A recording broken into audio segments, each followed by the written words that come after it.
สวัสดีท่านผู้ชมที่เคารพสวัสดีตอนเช้าท่านผู้ชมยินดีต้อนรับทุกท่านเข้าสู่การนำเสนอข่าวเช้าอรุณใหม่จากของข่าวโทรภาพแห่งชาติลาวพวกเราพบกันมื้อนี้เช้ามื้อนี้แม่นกงกับวันอังคารวันที่24กุมภาพันธ์2026สวัสดีตอนเช้าเอกสารสวัสดีเจ้า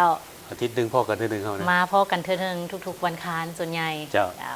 วันนี้เช่นเคยข่าวเช้าพวกเราก็ยังอยู่กับบรรยากาศเอกสารบรรยากาศของการเลือกตั้งสมาชิกสภาแห่งชาติสุดที่10และก็สภาประชาชนคันแขวงสุดที่5เจ้าคือว่าหลายเขตที่พวกเฮาอยากนำมาเสนอในวันนี้โดยเฉพาะในนครหลวงเวียงจันทน์นี่แหละเจ้าเป็นมีจุดปอนบัตรนี่หลายจุดหลายกว่าครั้งที่ผ่านมานี่หลายเติบเลยเจ้าเพื่ออำนวยความสะดวกให้แก่ประชาชนลาวบ่ได้เฮาในการไปใช้สิทธิประชาธิปไตยของตนคัดเลือกเอาผู้แทนของทานเพื่อไปนั่งในสภาพวกเขาก็สำเร็จไปแล้ววันนี้2กุมภาพันธ์แต่เฮายังมีบรรยากาศมาให้ได้เบิ่งเหมือนกันเนาะเวทีพวกเขามาเริ่มที่ทานทองรุ่นศรีสุริตเลขาธิการใหญ่ประธานประเทศพร้อมด้วยภรรยาได้ไปใช้สิทธิประชาธิปไตยเลือกตั้งเอาสมาชิกสภาแห่งชาติสุดที่10และสมาชิกสภาประชาชนคันแขวงก็คือนครหลวงเวียงจันทน์สุดที่5อยู่บ้านทาพลานไซเมืองศรีสัตนานครหลวงเวียงจันทน์ตอนเช้าวันที่22กุมภาพันธ์2026ที่บ้านทาพลานไซเมืองศรีสัตนานครหลวงเวียงจันทน์ท่านทองรุ่นศรีสุริตเลขาธิการใหญ่ประธานประเทศพร้อมโดยภรรยาท่านป้านาลีศรีสุริตได้เข้าร่วมพิธีเปิดหีบปอนบัตรเลือกตั้งสมาชิกสภาแห่งชาติสุดที่10และสภาประชาชนขันแขวงสุดที่5อยู่ที่จุดบ้านทาพลานไซโดยมีท่านอัศพังทองศรีพัดดรเลขาคณะบริหารงานพรรคนครหลวงเวียงจันทน์และพ่อแม่ประชาชนภายในบ้านให้การต้อนรับเฉพาะจุดหน่วยปอนบัตรที่บ้านทาพลานไซไม่ได้แบ่งออกเป็น2หน่วยเลือกตั้งมีผู้มีสิทธิ์ปอนบัตร 1,315 คนหญิง757 คนท่านผู้วงธรรมวรในบ้านทาพลานไซได้รายงานให้ผู้ว่านับตั้งแต่เช้ามืดเป็นต้นมาได้มีประชาชนมาล้อท่าก่อนฮอดพิธีเปิดหีบบัตรอย่างเป็นทางการด้วยบรรยากาศที่ฟดฟื้นประชาชนผู้ที่มีอายุ18ปีถือว่าตื่นโตดีมาเป็นแน่นหนาแล้วเนาะถือว่าเป็นจำนวนหลวงหลายมาใช้สิทธิ์นำพองเฮานี้ก็ดีใจอันนี้นะและอัน2อันพิเศษกว่านั้นก็คือจุดเลือกตั้งห้องการบ้านท่าพลันไซเฮานี้เป็นหน่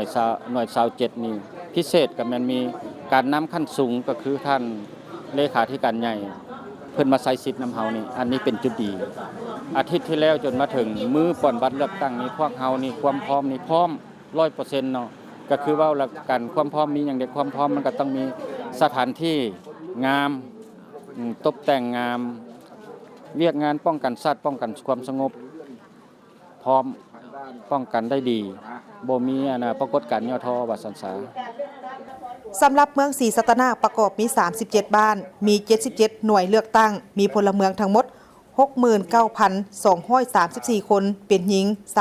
34,338 คนมีผู้มีสิทธิ์ปอนบัตรเลือกตั้งตัวจริง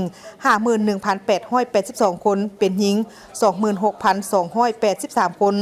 ในนี้หน่วยเลือกตั้งบ้านมี62หน่วยเลือกตั้งมีพลเมืองทั้งหมด 58,926 คนหญิง 31,199 คนผู้มีสิทธิ์ปอนบัตรเลือกตั้ง 41,408 คนเป็นหญิง 23,049 คนและมีหน่วยเลือกตั้งเคลื่อนที่4หน่วยเลือกตั้งกรณีผู้มีสิทธิ์เลือกตั้งบ่สามารถมาได้เมืองศรีสัตนาของเราก็มี77หน่วยเลือกตั้งพิเศษนะหันก็มีส่วน4หน่วยเลือกตั้งมีการเคลื่อนที่เนาะในการเคลื่อนที่เฮาเน้นใส่ผู้เฒ่าผู้แก่ที่มาบ่ได้คนเจ็บที่นอนอยู่โรงหมอปัจจุบันนี้โรงหมอเมืองศรีสัตนาของเราก็คันสูงกลางก็ถือว่ามีหลายแห่งเนาะนับแต่โรงหมอโมสดโรงหมอ103โรงหมอเศรษฐาธิราชถือว่าพวกเฮาก็ได้เน้นใส่ตรงจุดนั้นแล้วก็โรงหมอหามิสาพวกเฮาก็ได้เน้นใส่ตรงนั้นเป็นต้นเป็นผู้คนเจ็บและผู้พ่อแม่พี่น้องที่มาเฝ้าคนเจ็บนั่นแหละคือบ่สามารถไปปอนสถานที่ต่างๆอยู่ในหน่วยปฏิบัติของบ้านเพิ่นเนาะพวกเฮาก็ได้เน้นตัวนั้นในหน่วยเคลื่อนที่พวกเฮา4หน่วยคือแบบนั้นเนาะพวกเฮาประกันพวกเฮาก็ได้รับประกันว่าบ่มีเหตุให้ต่างๆเกิดขึ้นอยู่ในหน่วยปฏิบัติและเป็นต้นเป็นปรากฏการณ์ย่อท้อต่างๆเนาะพวกเฮาก็รับประกันได้ว่าให้มีความสงบปลอดภัย 100% เนาะครับให้พ่อแม่ประชาชนได้มีความเบิกบานม่วนซื่นในการประกอบส่วนในการปฏิบัติในครั้งนี้เนาะให้ไปมาสะดวกสบายเพราะว่าไอ้น้องกองกำลังพวกเฮาก็ได้แต่ละจุดพวกเฮาก็ได้รับประกันได้ว่าให้มีความสะดวกสบายในการให้พ่อแม่ประชาชนเข้ามาใช้สิทธิ์ของตนอย่างเต็มที่เนาะพ พ่อแม่ประชาชนบรรดาเผ่าผู้มีสิทธิ์ปอนบัตรเลือกตั้งสาวนครหลวงวิจันทร์เว้ารวมเว้าเฉพาะก็คือประชาชนภายในบ้านทาพลานไซเมืองศรีสัตนาคแม่นได้พร้อมกันออกมาใช้สิทธิ์ด้วยบรรยากาศที่ฟดฟื้น มีรู้สึกดีใจที่ได้มาใช้สิทธิ์เลือกตั้งสมาชิกสภาสุดที่10อยู่ที่บ้านท่าพลานไซนะคิดว่าเฮาผู้หนึ่งที่ได้มีโอกาสที่ใช้สิทธิ์นะมันก็น่าจะมีที่ว่าเพิ่นจะนำพาประชาชนให้มีประเทศชาติเฮาเจริญรุ่งเรืองได้เนาะเป็นส่วนประชาชนเนาะประชาชนมาแล้วเฮาเนาะให้มาใช้สิทธิ์ใช้เสียงในการเลือกตั้งครั้งนี้เนาะ พลเมืองเราก็มีความรู้สึกภาคภูมิใจที่ได้มาใช้สิทธิประชาธิปไตยเพื่อเลือกผู้แทนของประชาชนเพื่อมานำพาประเทศชาติให้เจริญก้าวหน้าเอามื้อนี้ขอเชิญชวนเด้อเนาะพลเมืองเราผู้ที่มีอายุ18ปีขึ้นไปสามารถมีสิทธิ์ใส่สิทธิ์ใส่เสียงของตัวเองให้มันถูกใจถูกตามเป้าหมายของตนเองเนาะผู้ที่มีความรู้ความสามารถเพื่อมานำพาประเทศชาติบ้านเมืองประเทศเราเนาะ การเลือกตั้งเอาสมาชิกสภาแห่งชาติสุดที่10และสภาปฏิชนขันแขวงสุดที่5เป็นสิทธิและหน้าที่ของปฏิชนลาวบรรดาเผ่าตามรัฐธรรมนูญแห่งสาธารณรัฐประชาธิปไตยปฏิชนลาวพลเมืองลาวผู้มีอายุ18ปีขึ้นไปมีสิทธิ์ปอนบัตรเลือกตั้งฉะนั้นการนำใช้สิทธิและหน้าที่สำคัญในการมีส่วนร่วมของปฏิชนเข้าในการคุ้มครองบริหารรัฐเพื่อเฮ็ดให้สาธารณรัฐประชาธิปไตยปฏิชนลาวเป็นรัฐประชาธิปไตยปฏิชน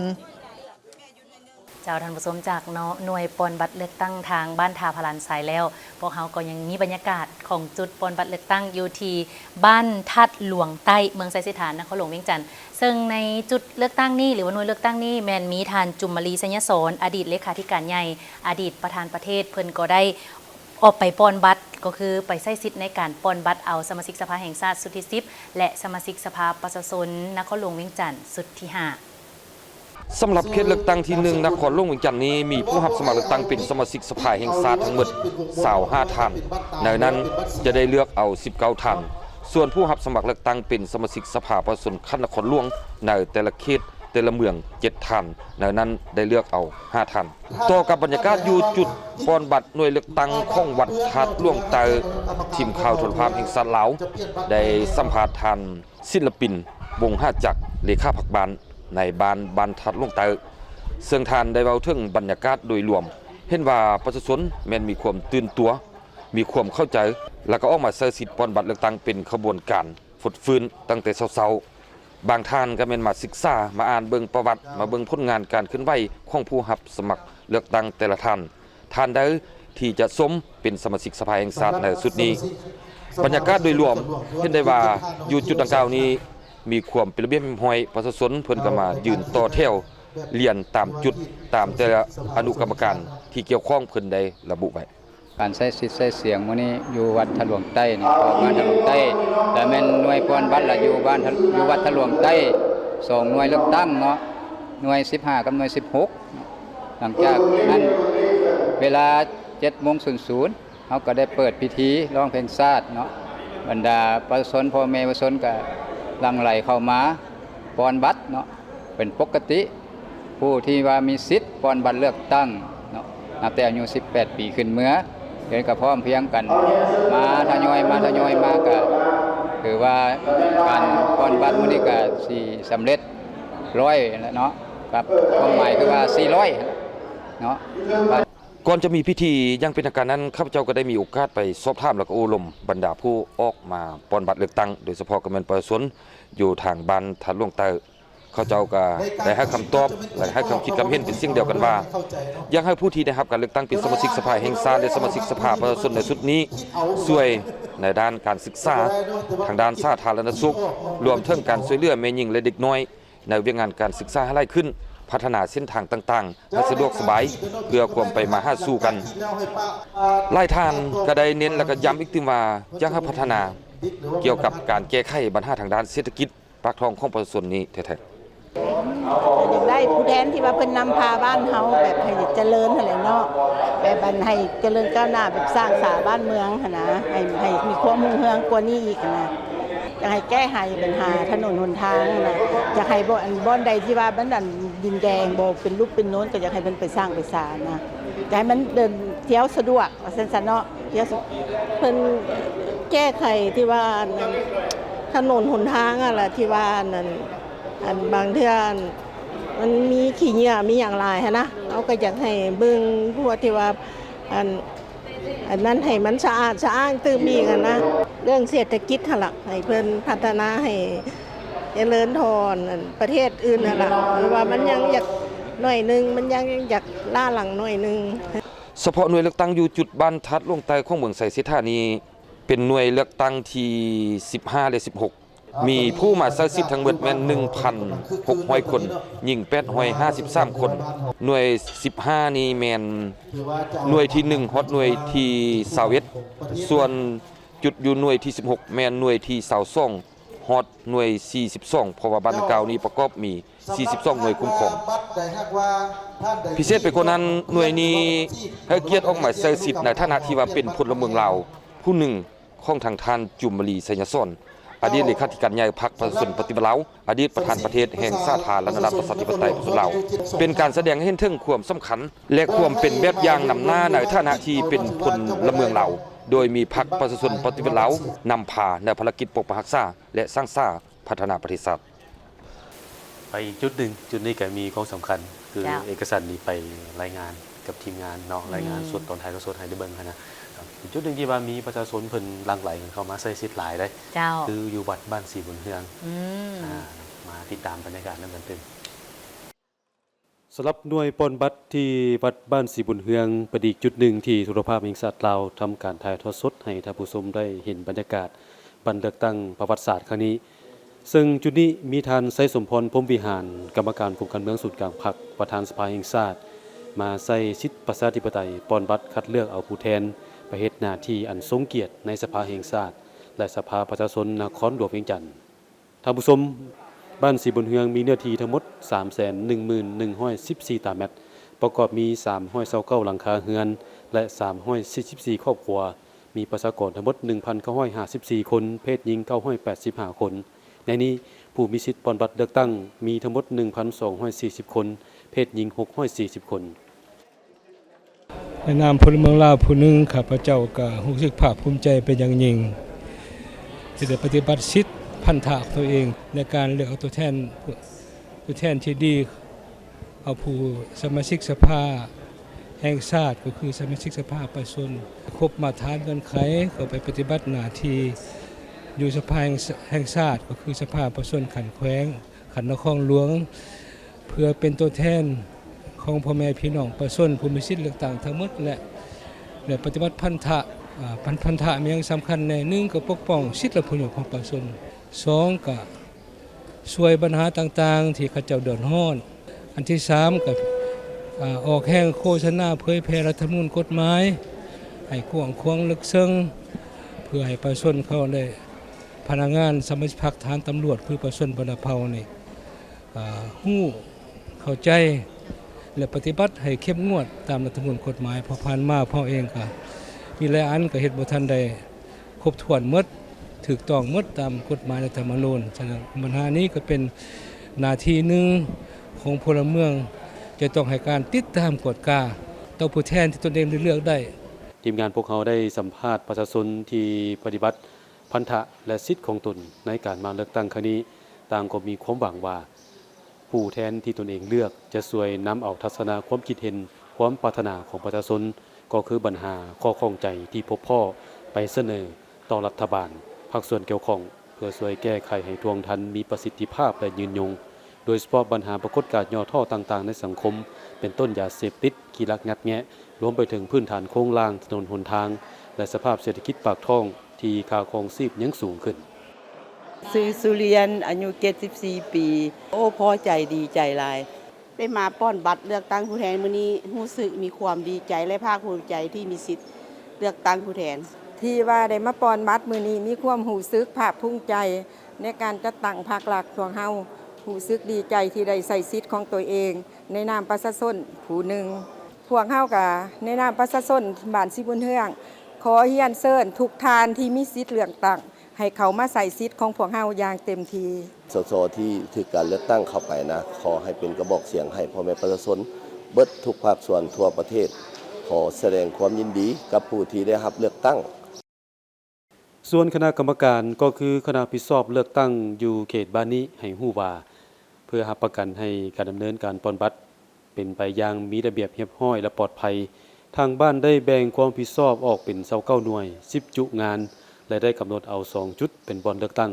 เพื่ออำนวยความสะดวกให้แก่พ่อแม่ประชาชนในการใช้สิทธิ์ของตน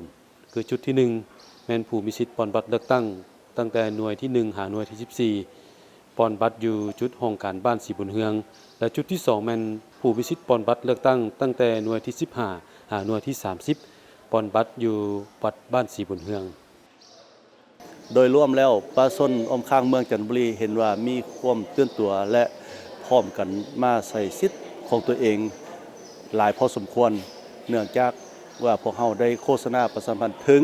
หน่วย10หลังคาเรือนก็เห็นว่าประชาชนได้มาตั้งแต่เช้าเวลาเปิดหีบบัตรก็เริ่มมาบางท่านก็มาก่อนอันนี้มันก็แสดงถึงความรับผิดชอบและความเข้าใจถึงพ่อแม่ประชาชนในบัตรเลือกตั้งในครั้งนี้ท่านผู้ชมคณะผิดชอบเลือกตั้งอยู่เขตบ้านนี้เพิ่นได้เฮ็ดเวียกหนักคือกับเขตบ้านอื่นๆในการหาก้าเกียมสถานที่โฆษณาประชาสัมพันธ์ให้ประชาชนรับรู้เข้าใจอย่างลึกซึ้งเกี่ยวกับบัตรเลือกตั้งโดยเฉพาะรายชื่อชีวประวัติย่อของผู้สมัครรับเลือกตั้งและวิธีการลงคะแนนท่านผู้ชมจากจุดเลือกตั้งก็คือเขตเลือกตั้ง1นครหลวงเวียงจันทน์เฮาไปเขตเลือกตั้งที่15แขวงจำปาสักซึ่งบรรยากาศอยู่ที่สโมสรลักซีแขวงจำปาสักก็เป็นสถานที่ที่ท่านสอนไซสิพันดอนนายกรัฐมนตรีแห่งสปป.ลาวเพิ่นก็ได้ไปใช้สิทธิ์เลือกตั้งในครั้งนี้เช่นเดียวกันไปเบิ่งบรรยากาศนำกัน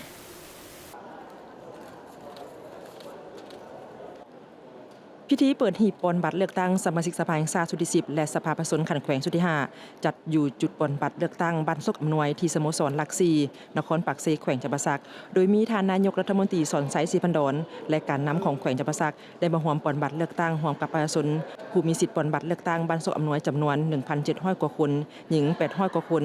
ได้พร้อมจิตพร้อมใจกันออกมาปอนบัตรเลือกตั้งถือเป็นเหตุการณ์การเมืองที่มีความหมายความสำคัญการเลือกตั้งสมาชิกสภาแห่งชาติชุดที่10และสภาผสมขันแขวงชุดที่5เนื้อแท้เป็นการสืบต่อจัดตั้งปฏิบัติผันขยายเนื้อในจิตใจมติองค์ประชุมใหญ่ของพรรคในการเสริมขยายสิทธิประชาธิปไตย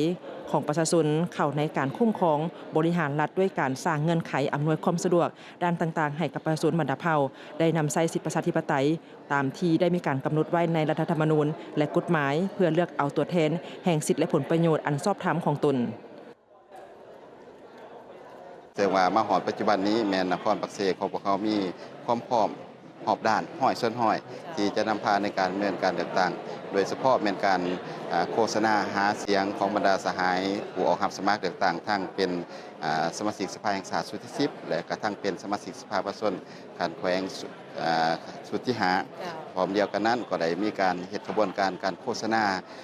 ประชาสัมพันธ์ให้พ่อแม่ประชาชนรับรู้และเข้าร่วมอยู่ในการปอนบัตรเลือกตั้งอยู่ในทั่วนครด้านประชาชนอยู่บ้านซกอำนวยผู้มีสิทธิ์ปอนบัตรเลือกตั้งได้มีความเห่าหันพร้อมกันออกมาใช้สิทธิ์ใช้เสียงอย่างเป็นขบวนฟดฟื้นและคาดหวังกับบรรดาสมาชิกสภาแห่งชาติและสภาประชาชนขันแขวงที่ตนได้มีการคัดเลือกเอาไว้เป็นตัวแทนประชาชนไปเฮ็ดเวียกในสภาอันแม่ว่าให้ฟังอันนึงได้มื้อนี้มาปอนบัตรนี่จักเทื่อแล้วแม่นี่เป็นครั้งที่3ครั้งที่3โดยภาคภูมิใจที่ได้เลือกเอาผู้นำที่ดีมา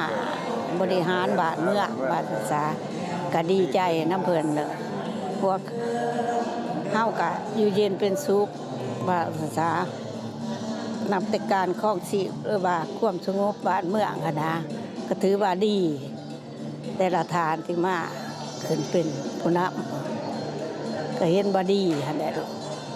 บ้านเมืองก็เจริญก้าวหน้ากว่าแต่เก่านะจุดเด่นของมื้อนี้ก็ถือว่า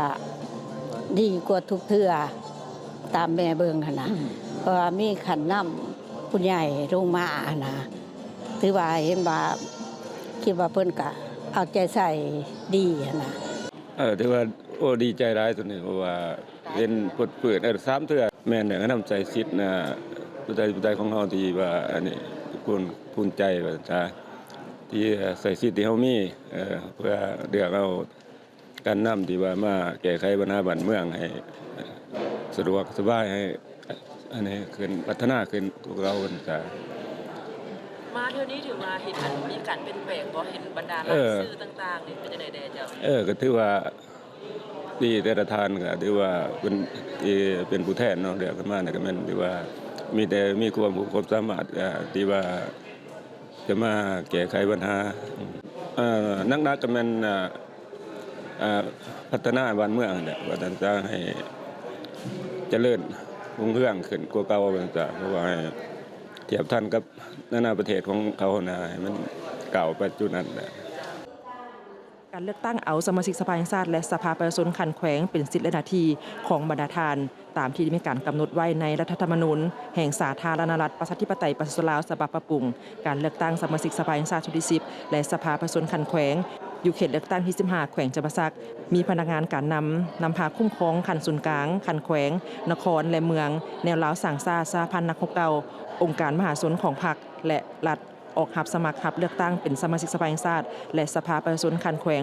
พร้อมนั้นยังมีผู้สมัครจากของเขตธุรกิจการผลิตสั้นคนและปัญญาชน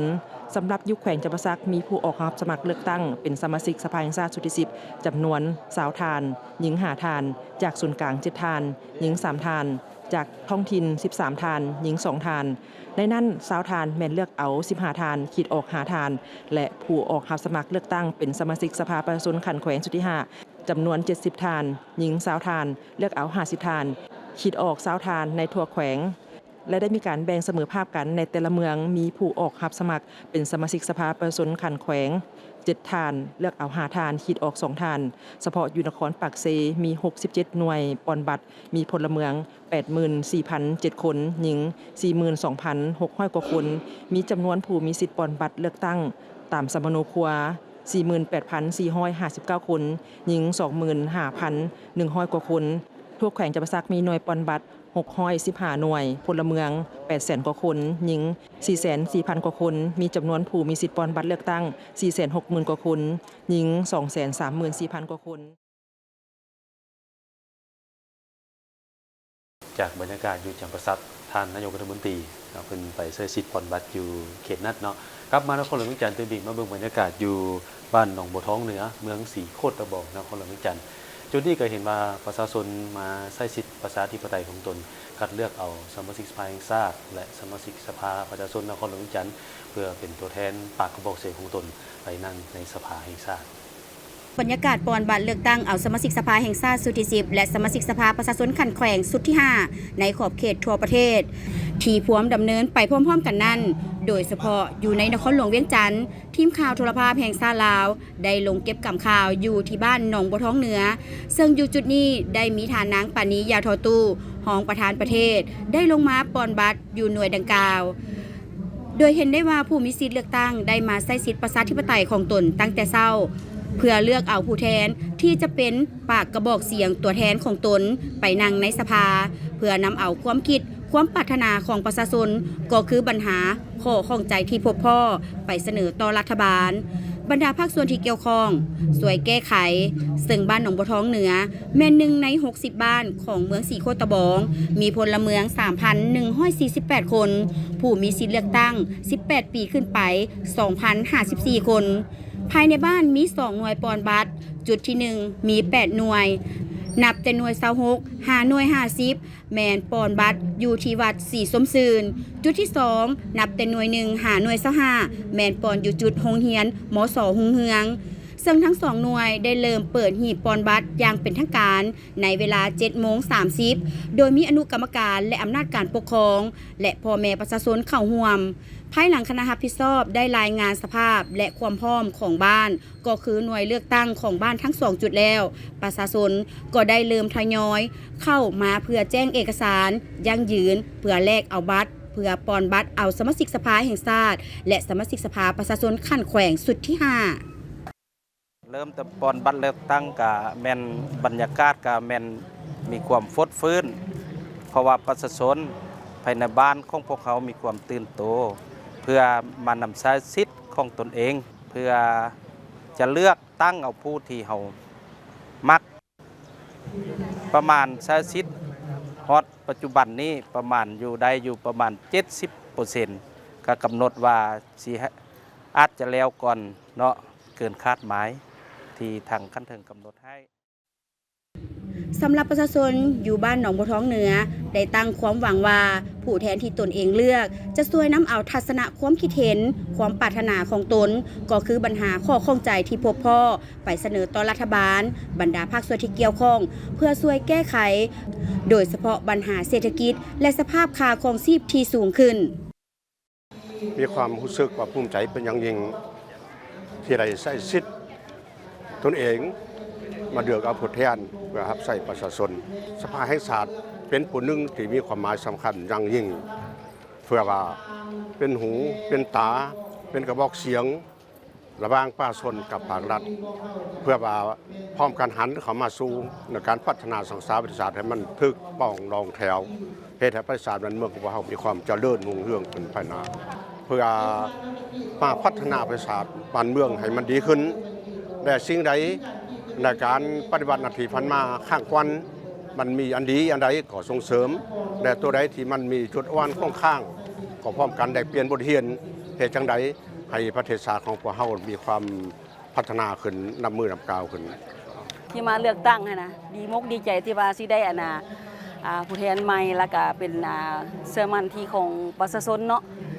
เห็นแนวใดสิให้บ้านเมืองเขาเจริญรุ่งเรืองช่วงนี้มันกำลังบ้านเมืองเขากำลังเจริญรุ่งเรืองเนาะหนทางแนวใดมันสิสะอาดสะอ้านนะก็ฝากที่ทั้งผู้แทนเฮานี้เนาะสำหรับคณะรับผิดชอบเลือกตั้งยูเขตนี้เฮ็ดเวียกนักเหมือนกับเขตอื่นๆในการห่างหากักเกี่ยมสถานที่โฆษณาประชาสัมพันธ์ให้ประชาชนรับรู้เข้าใจอย่างลึกซึ้งเกี่ยวกับบ้านเลือกตั้งโดยเฉพาะรายชื่อชีวประวัติย่อของผู้สมัครรับเลือกตั้งและวิธีการลงคะแนนเพื่อให้ประชาชนได้เข้าใจอย่างลึกซึ้งต่อการเลือกตั้งในครั้งนี้พร้อมเดียวกันนี้ทางคณะรับผิดชอบเลือกตั้งเขตบ้านหนองบัวท้องเหนือเพิ่นได้อำนวยความสะดวกเป็นอย่างดีเพื่อให้พ่อแม่ประชาชนได้มาใช้สิทธิประชาธิปไตยของตนอย่างสะดวกและเชื่อมั่นว่าการเลือกตั้งครั้งนี้จะดำเนินไปด้วยดีและได้รับผลสำเร็จตามคาดหมายที่วางไว้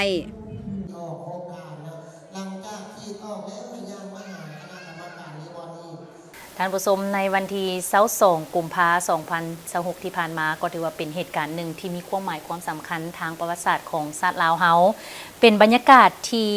ผู้มีสิทธิ์เลือกตั้งในขอบเขตทั่วประเทศได้ร่วมแรงร่วมใจกันในการไปปอนบัตรเลือกตั้งเอาสมาชิกสภาแห่งชาติสุดที่10และสมาชิกสภาประชาชนนครหลวงเวียงจันทน์ก็คือแขวงสุดที่5ซึ่งเขาจะไปให้บรรดาท่านได้รับรู้ว่าการเลือกตั้งครั้งนี้มีความหมายความสำคัญยิ่งในการบูรณะรัฐประชาธิปไตยประชาชน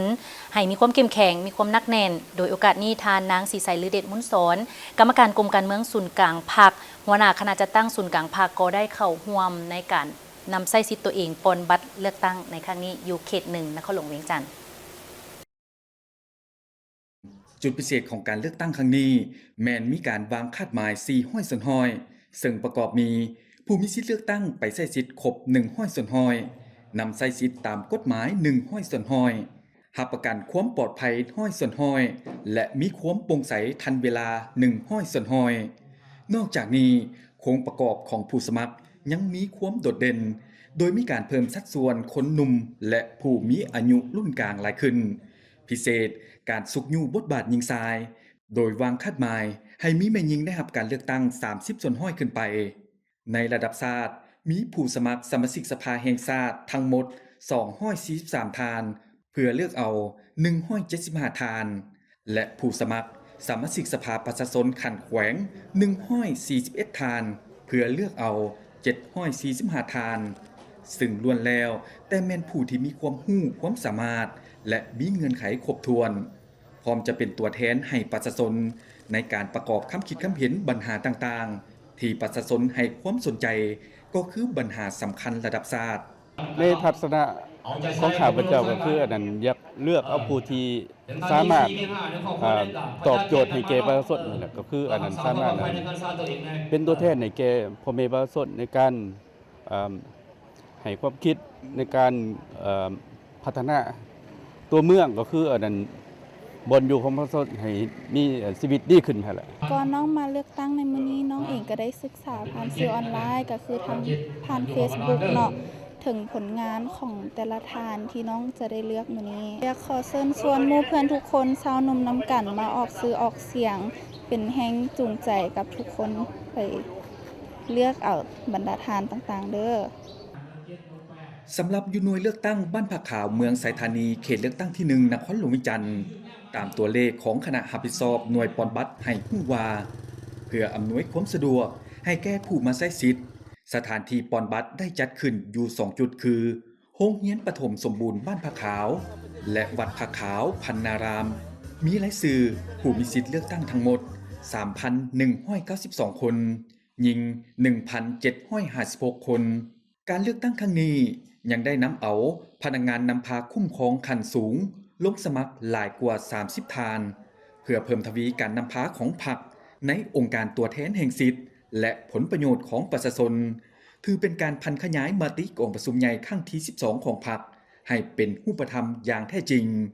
พวกเราจะสืบต่อในการไปเบิ่งบรรยากาศของการปอนบัตรเลือกตั้งหน่วยที่7หน่วยที่8อยู่บ้านโพนศรีนวลเมืองศรีสัตนานครหลวงเวียงจันทร์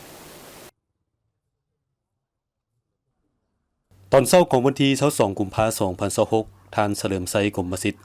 กรรมการกรมการเมืองศูนย์กลางพรรครองนายกรัฐมนตรีพร้อมด้วยภรรยา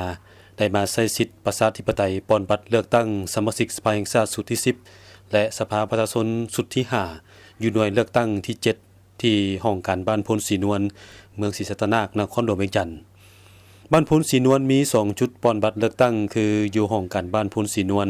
และโรงเรียนประถมบ้านโพนศรีนวลซึ่งบ้านโพนศรีนวลมีพลเมืองทั้งหมด 1,496 คนหญิง813 คนมีผู้มีสิทธิ์เลือกตั้งทั้งหมด 1,082 คนหญิง615 คนเฉพาะอยู่จุดห้องการบ้านหน่วยที่7มีผู้มีสิทธิ์ปอนบัตรทั้งหมด539 คนหญิง318 คนและอยู่โรงเรียนประถมสมบูรณ์หน่วยที่8มีผู้มีสิทธิ์ปอนบัตรเลือกตั้งทั้งหมด543 คนหญิง297 คนมื้อนี้ ก็เป็นมือที่มีความหมายสำคัญของประเทศชาตินะเพราะว่าเป็นบ้านเลือกตั้งตัวแทนของประชาชนลาวเพื่อประกอบส่วนเข้าในการสร้างสรรค์พัฒนาประเทศชาติโดยเป็นตัวแทนสิทธิ์ของประชาชนเขาอยู่ในสภาแห่งชาติฉะนั้นข้าพเจ้าก็อยากขอเชิญชวนให้พี่น้องพ่อแม่ประชาชนหมดทุกคนผู้ที่มีสิทธิ์ในการปอนบัตรเลือกตั้ง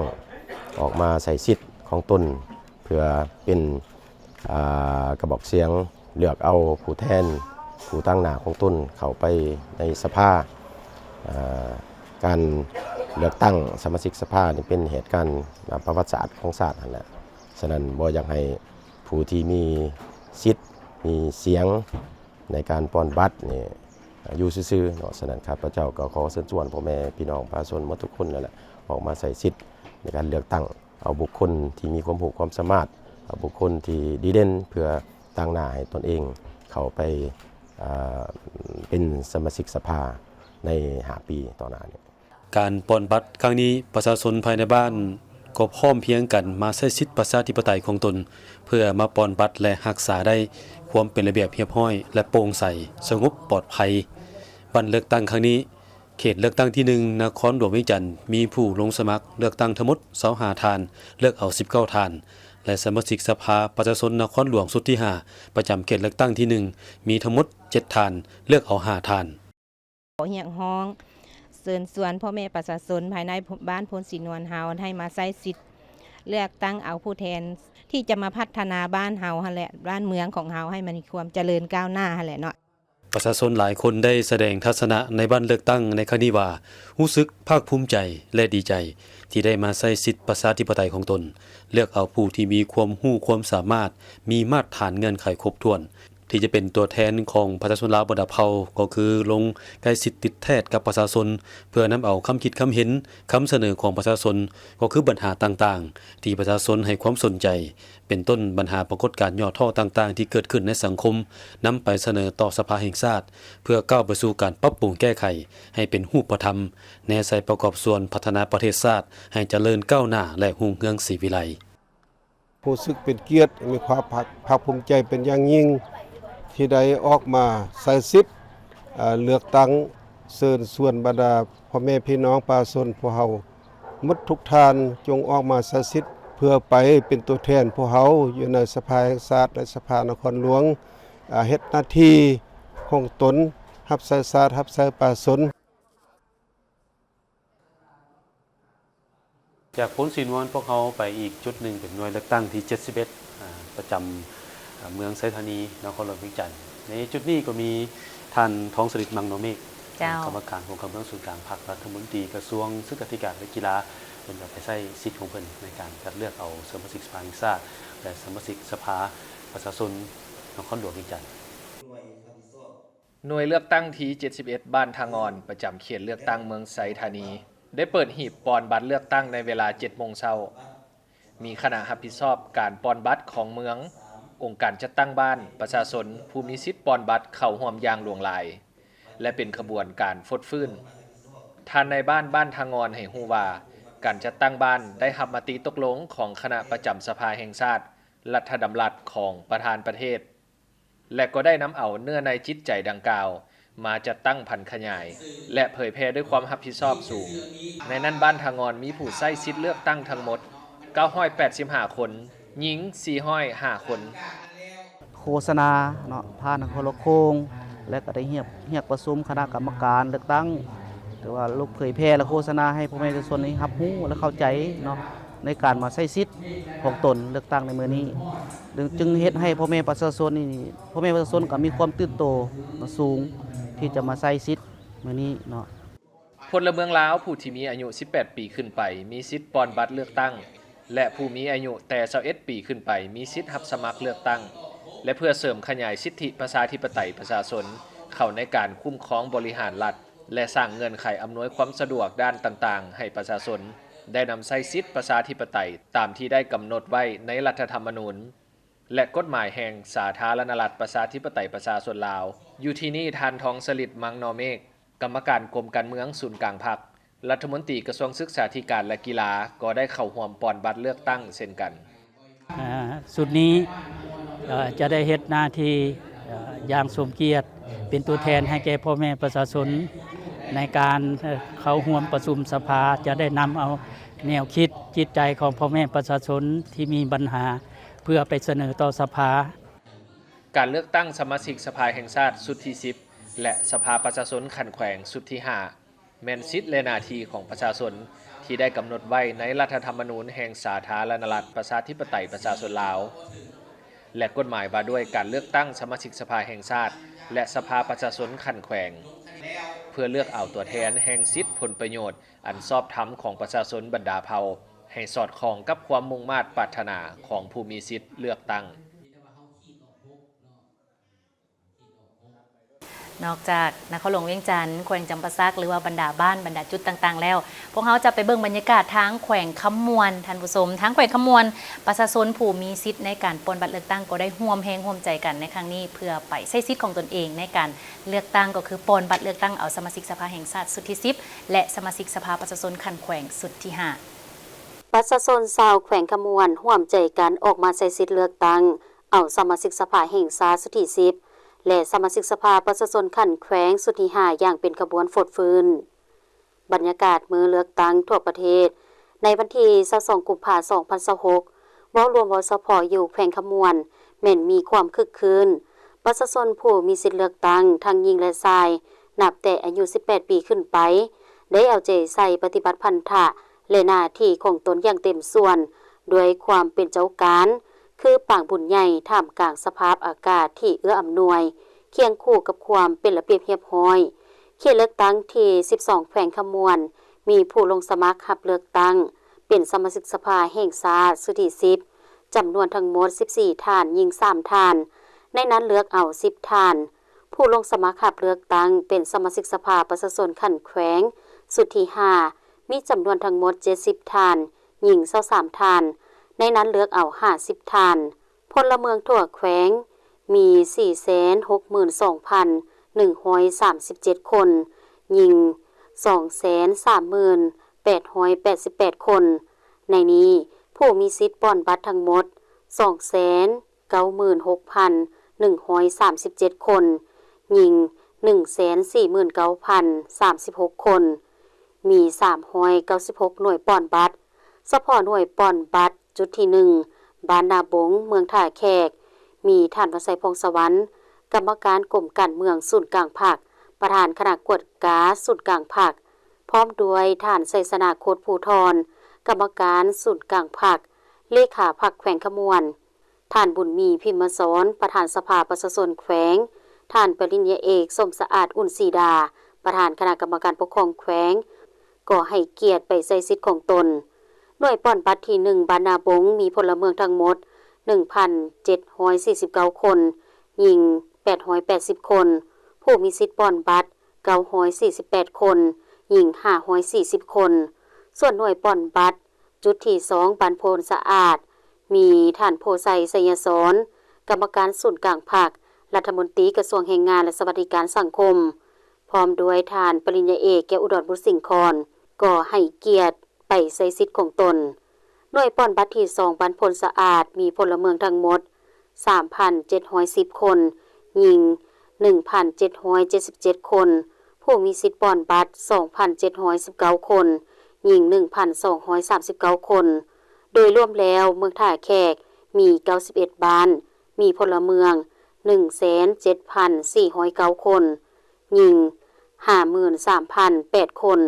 ผู้มีสิทธิ์ป้อนบัตรมีหน้าตัวจริง 71,596 คนหญิง 35,588 คนมี70จุดหน่วยป้อนบัตร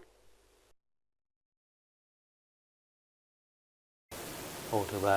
คือขึ้นทั่วประเทศเป็นบุญปังใหญ่5ปีมีเทื่อนึงเนาะเจ้านี่มีอีกจุดนึงนะจุดนี้ก็น่าสนใจได้กลับมาที่นครหลวงเวียงจันทน์อยู่บ้านศรีวิไลเมืองไสธานี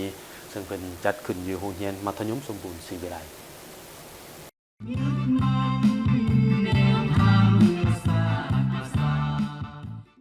ท่านบุญมาหลวงลาดเลขาพรรคบ้านในบ้านศรีวิไลได้แจ้งให้ทราบว่าผ่านการได้ปฏิบัติตามแจ้งการจากคณะกรรมการเลือกตั้งขันเมืองของเมืองไสธานีเริ่มด้วยการทางหาแก้เกมเก็บกำจำนวนพลเมืองภายในบ้านผู้มีอายุ18ปีขึ้นไปที่มีสิทธิ์เลือกตั้งอยู่บ้านศรีวิไล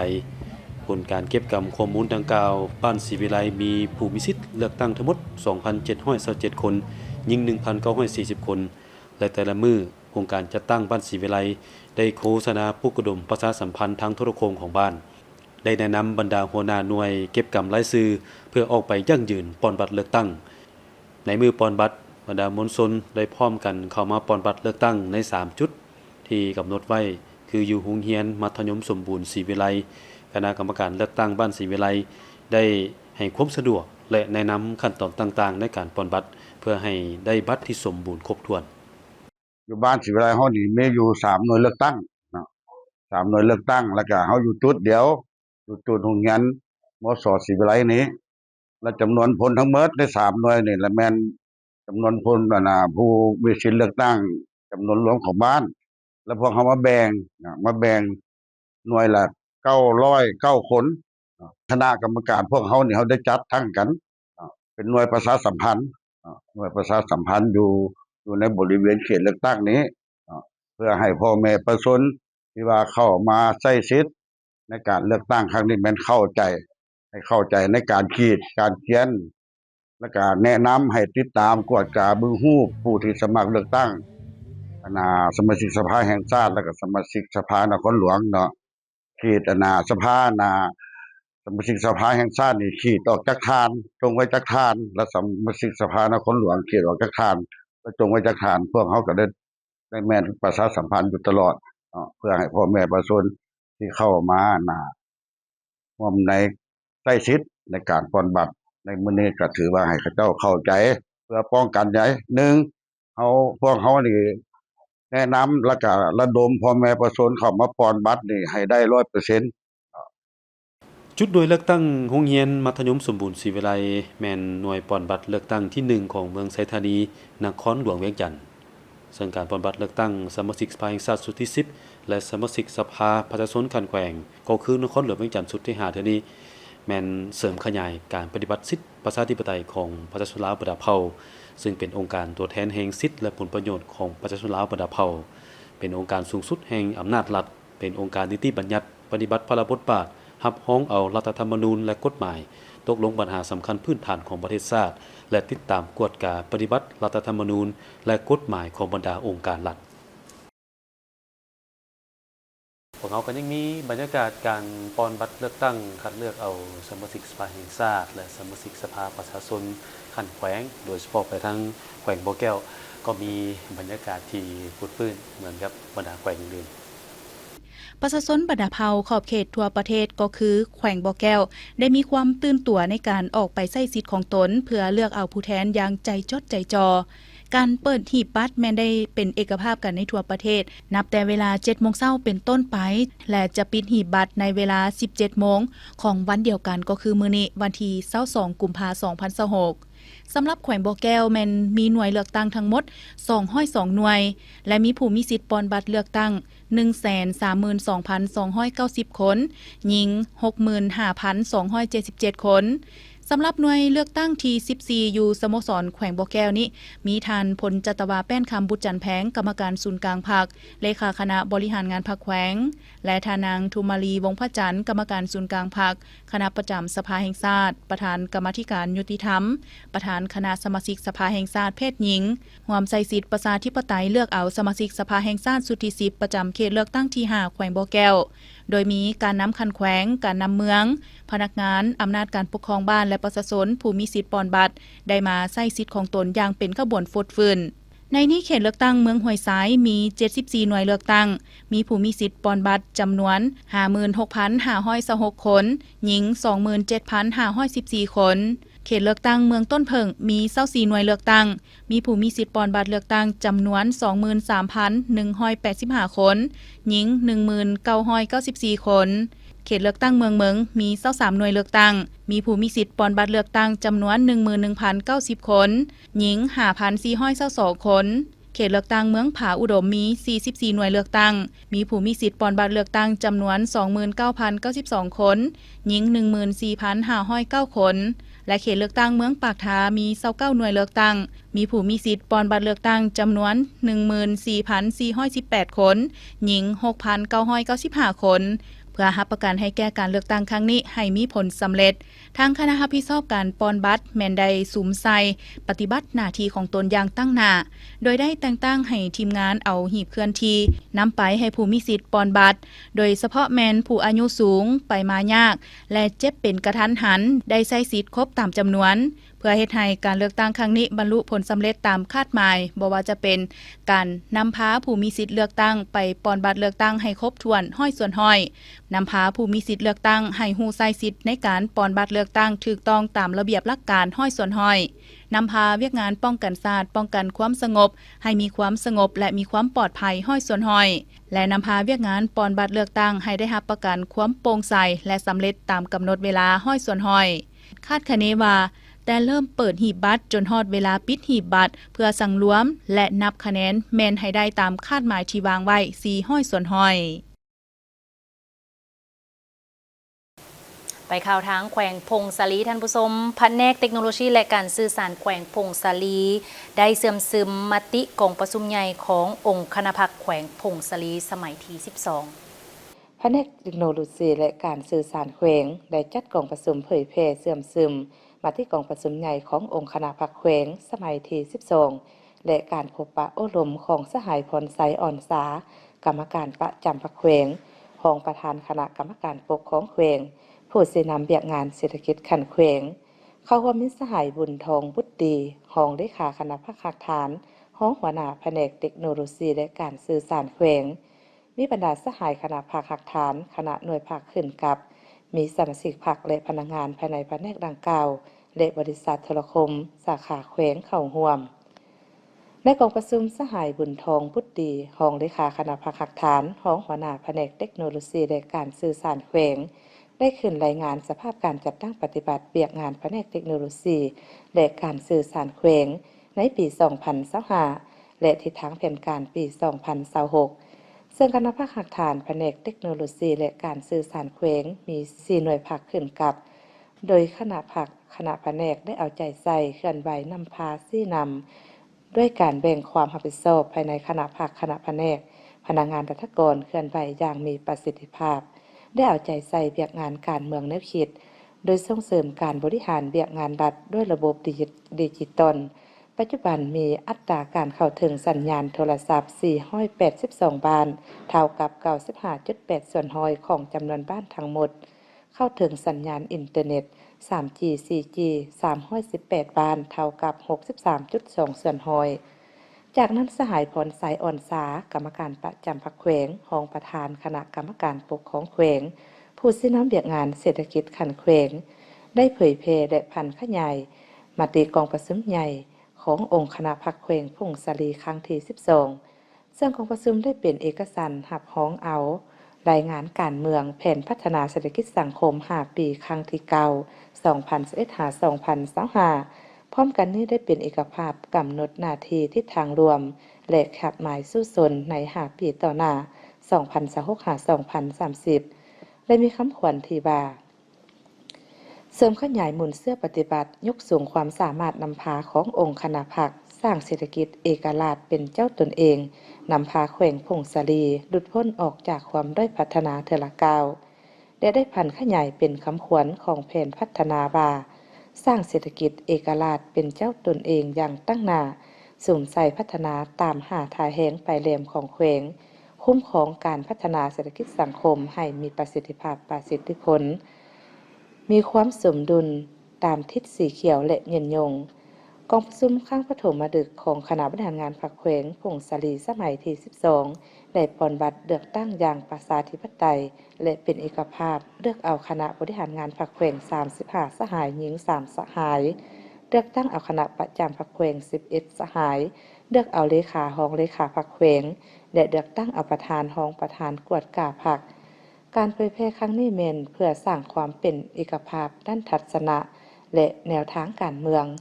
หันเอามติกลายเป็นแผนงานและโครงการจัดตั้งปฏิบัติตัวจริง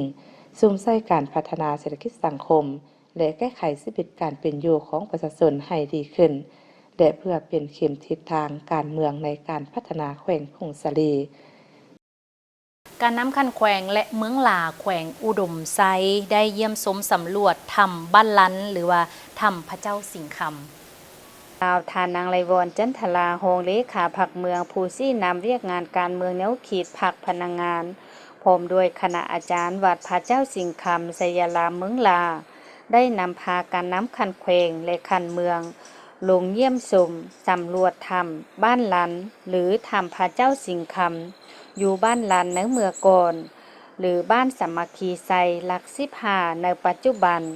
จุดธรรมดังกล่าวเป็นแหล่งสักการะบูชาทางด้านวัฒนธรรม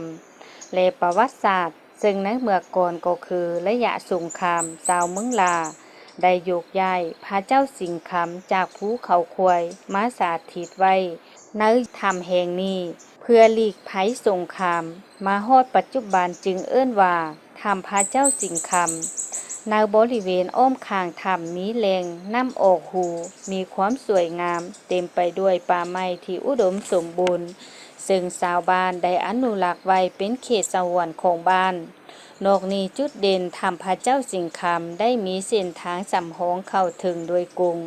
จากนั้นคณะน้ำของแขวงเมืองยังได้ลงสำรวจวัดบ้านสามัคคีไซและวังโฮมอยู่บ้านหาดนางเมืองขวาแขวงพงศาลีติดกับชายแดนเมืองลาแขวงอุดมไซที่ได้พบเห็นพระพุทธรูปพระเจ้าสิงห์คำตื่มอีกท่านผู้ชมที่เคารพมาฮอดตอนนี้การนำเสนอข่าวเศร้าอรุณวันใหม่ก็หมดเวลาลงแล้วขอบใจทุกท่านที่ให้เกียรติติดตามรับชมมาฮอดตอนนี้โฆษกทั้งสองพร้อมด้วยทีมงานข่าวถือโอกาสนี้ลาไปก่อนสบายดี